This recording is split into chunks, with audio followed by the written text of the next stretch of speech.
Assalamualaikum warahmatullahi wabarakatuh. Apa kabar semuanya?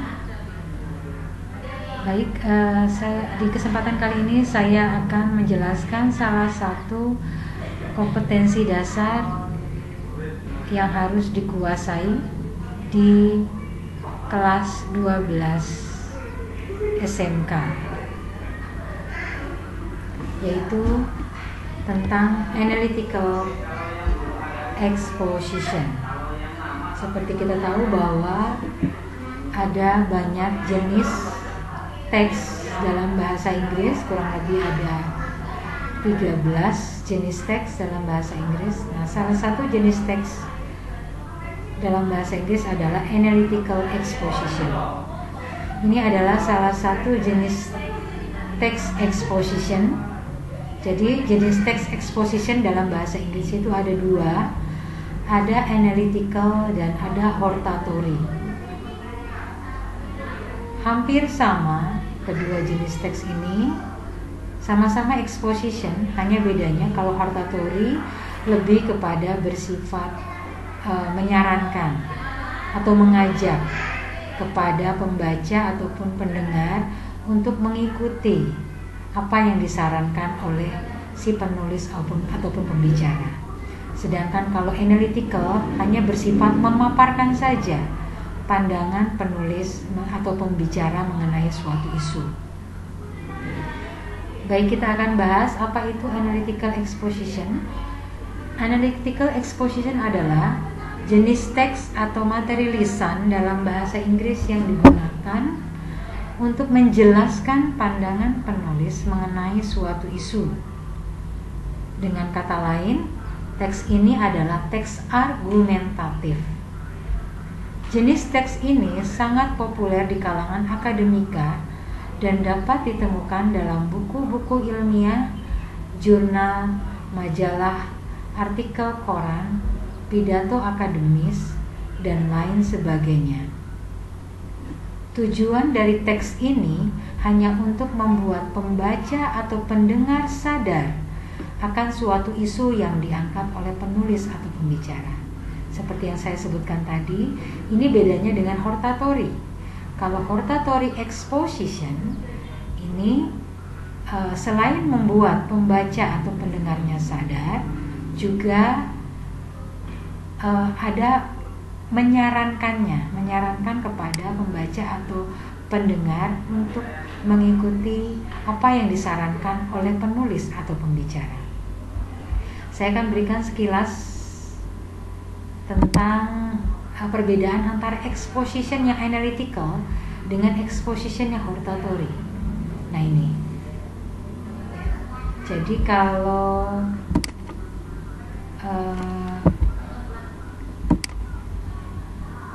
yang analytical itu untuk meyakinkan pembaca, ini fungsi sosialnya ya, untuk meyakinkan pembaca atau pendengar bahwa sesuatu terjadi. Sedangkan kalau hortatory itu meyakinkan pembaca atau pendengar bahwa sesuatu itu tidak seharusnya atau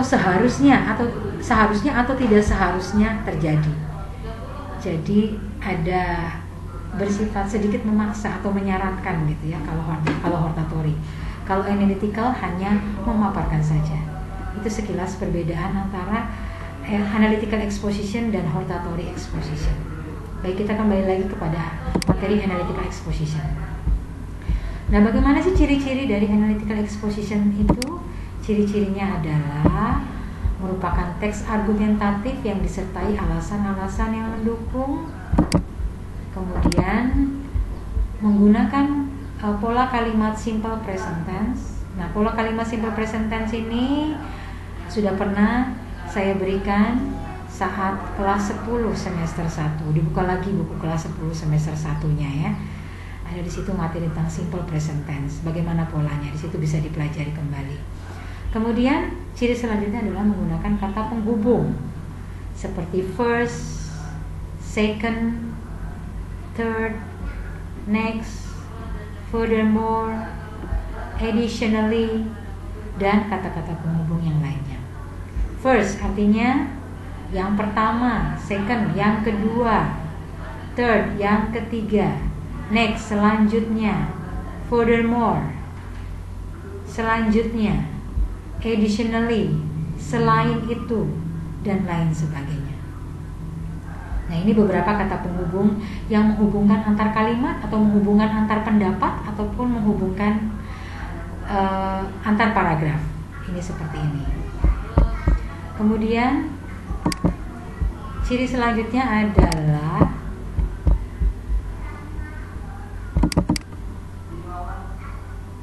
menggunakan kata-kata evaluatif.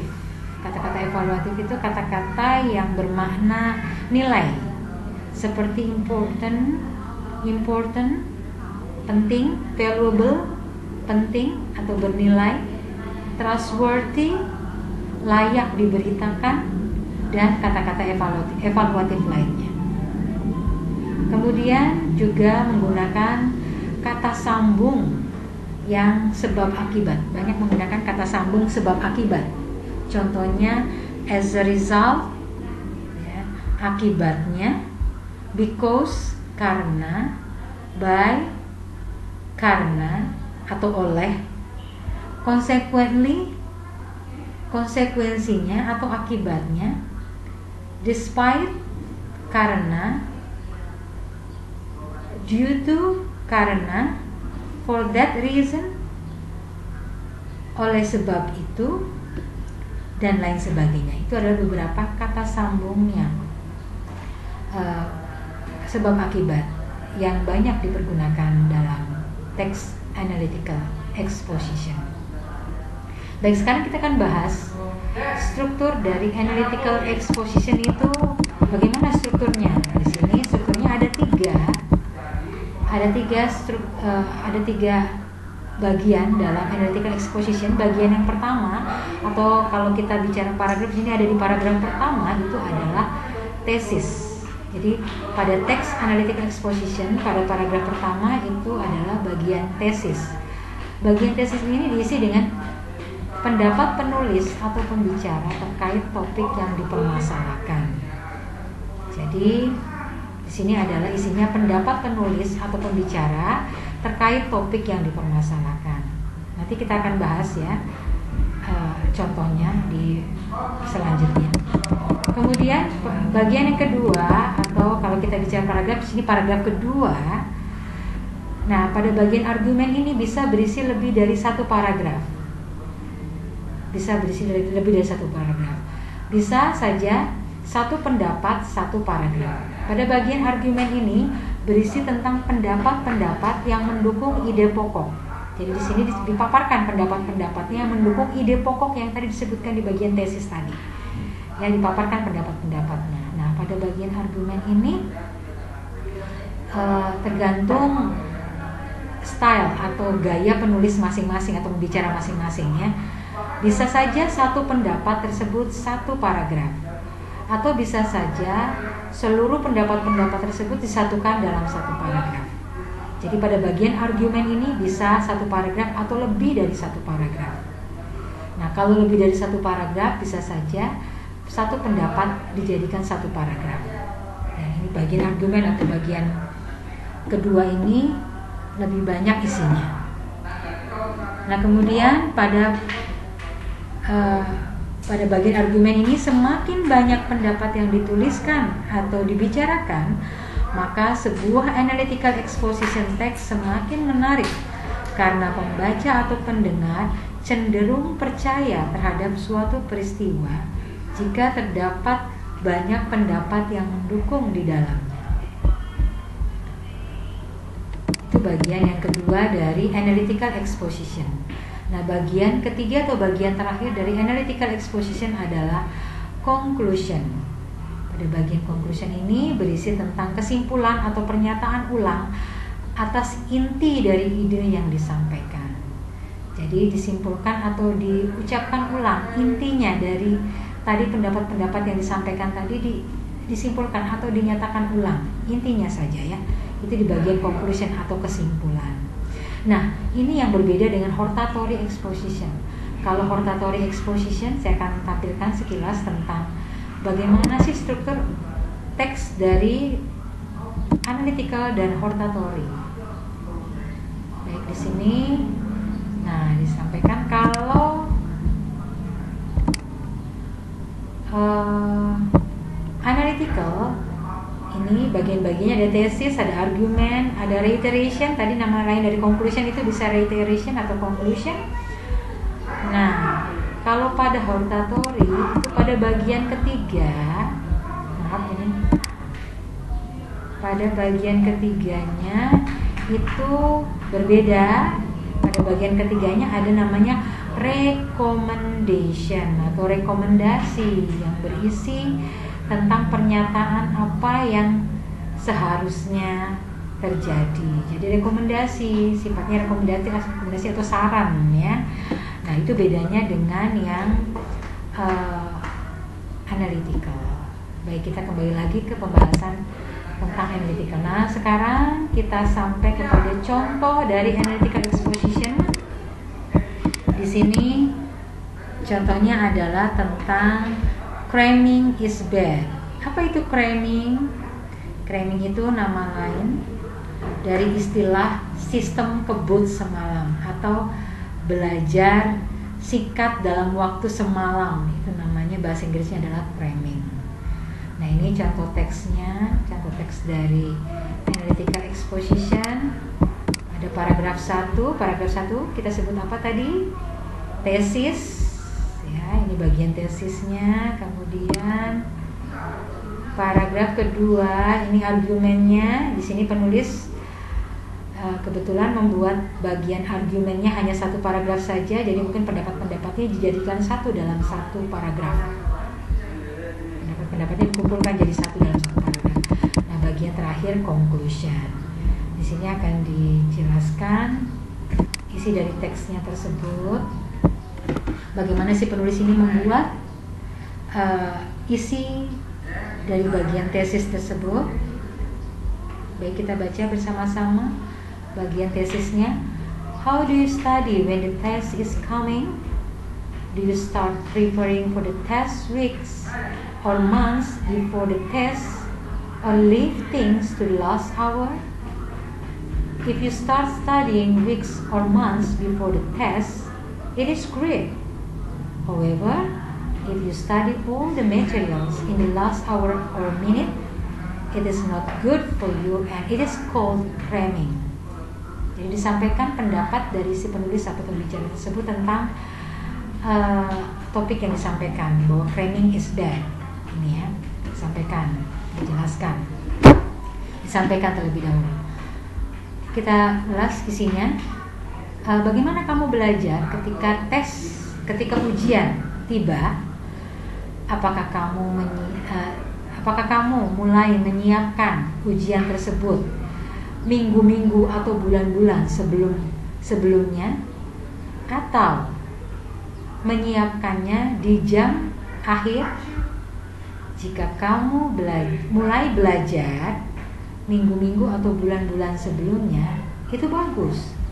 Namun, jika kamu belajar seluruh materi tersebut di jam atau menit terakhir, itu nggak bagus untuk kamu, dan itu disebut cramming atau sistem kebut semalam. Nah, pada bagian argumennya di sini disebutkan, cramming is the situation when students stay up until morning to study before their test. This habit can lead to negative impacts for some reason. The first reason is that these disruptions in the regular sleep cycle can cause temporary intellectual lapse. For more students, less sleep can make them could not focus in the class. Additionally, cramming can leave us with something that I have seen before in our memory. However, being able to recognize something is not the same as being able to recall it. Besides that, each person has their different sleeping time.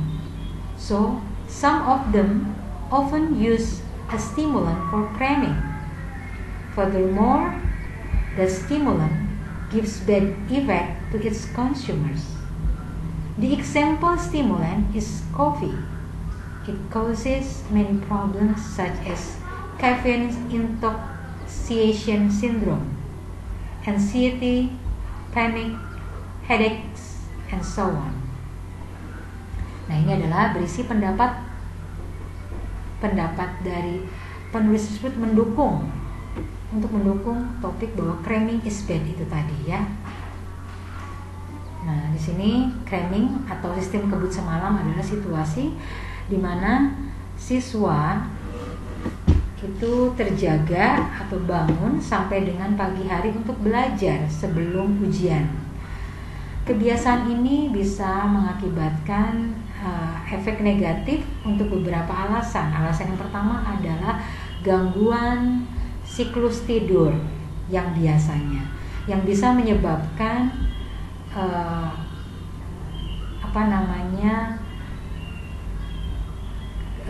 gangguan intelektual, gangguan kecerdasan temporary ya. Kemudian untuk sebagian besar siswa, kurang tidur bisa membuat mereka tidak fokus dalam kelas. Akibatnya, selain itu, cramming juga atau sistem kebut semalam juga bisa menjadikan kita atau meninggalkan sesuatu yang saya pernah lihat sebelumnya. Bisa meninggalkan sesuatu yang bahwa saya pernah melihat sebelumnya dalam ingatan kita. Namun bisa mengingat, bisa mengenali atau bisa melihat sesuatu itu tidak sama dengan bisa mengingatnya. Jadi bisa mengenali atau bisa melihat sesuatu tidak sama dengan bisa mengingatnya. Selain itu, setiap orang memiliki waktu tidur yang berbeda. Jadi beberapa dari orang-orang tersebut sering menggunakan stimulan atau stimulan itu perangsang gitu ya, stimulan untuk dia bisa melaksanakan cramming atau melaksanakan sistem kebut semalam tersebut. Lebih lanjut, bahwa stimulan ini atau perangsang tadi itu bisa memberikan efek yang negatif bagi penggunanya. Contoh perangsang atau contoh stimulan itu adalah kopi. Jadi kita supaya kita bisa melek semalaman itu kita biasa minum kopi gitu ya. Nah, kopi ini bisa menyebabkan beberapa masalah kesehatan seperti sindrom ketergantungan kafein. Kemudian juga bisa mengakibatkan panik ya, kehilangan kesadaran, panik ataupun sakit kepala dan lain sebagainya. Panik gitu ya. Nah, itu adalah pendapat-pendapat yang dituangkan dalam bagian arguments. Nah, kemudian pada bagian paling akhir di sini namanya conclusion, berisi kesimpulan atau penjelasan ulang yang intinya saja dari pendapat-pendapat tadi itu. Nah, pada bagian yang ketiga atau conclusion ini di sini penulis menulis, to sum up, cramming is bad because it disturbs our regular sleep cycle, which cause temporary intellectual lapse, and using stimulant for cramming gives bad effect to our health. Jadi kesimpulannya bahwa cramming adalah jelek. Cramming itu jelek karena bisa mengganggu siklus tidur kita, yang bisa menyebabkan gangguan kecerdasan temporary atau sementara, dan menggunakan stimulan untuk cramming ini juga memberikan efek yang jelek untuk kesehatan kita. Nah, itu salah satu jenis text exposition. Itu tadi adalah jenis text exposition karena kita bisa lihat ciri-cirinya. Ciri-cirinya adalah merupakan teks argumentatif yang disertai alasan-alasan yang mendukung, kemudian menggunakan kalimat bentuk present tense ya. Kemudian juga banyak menggunakan kata-kata penghubung seperti the first reason, additionally, furthermore, thus, dan sebagainya. Juga banyak menggunakan kata-kata evaluatif seperti bad, great, good, negative, ya, seperti itu. Kemudian juga menggunakan causal conjunction, kata sambung yang sebab akibat, contohnya ada di situ kata because. Kemudian struktur teksnya ada tesis pada bagian tesis tadi paragraf 1, this habit can lead to negative impacts for some reason, ya, bahwa kebiasaan ini bisa mengakibatkan efek negatif untuk beberapa alasan. Kemudian argumennya, pendapat-pendapatnya tadi, description in the regular sleep cycle can cause temporary intellectual lapses, not able to focus, just recognize but not able to remember the material. Jadi hanya bisa melihat tapi tidak bisa mengingat materinya. Kemudian juga di sini using stimulan bisa mengakibatkan efek yang jelek bagi konsumernya. Di situ bagian konklusinya juga ada juga ya, sebutkan ulang. Nah, baik, itu adalah materi tentang analytical exposition text. Terima kasih atas perhatiannya dan jangan lupa untuk subscribe this channel dan like juga, komen juga. Terima kasih. Sekian dari saya. Wassalamualaikum warahmatullahi wabarakatuh.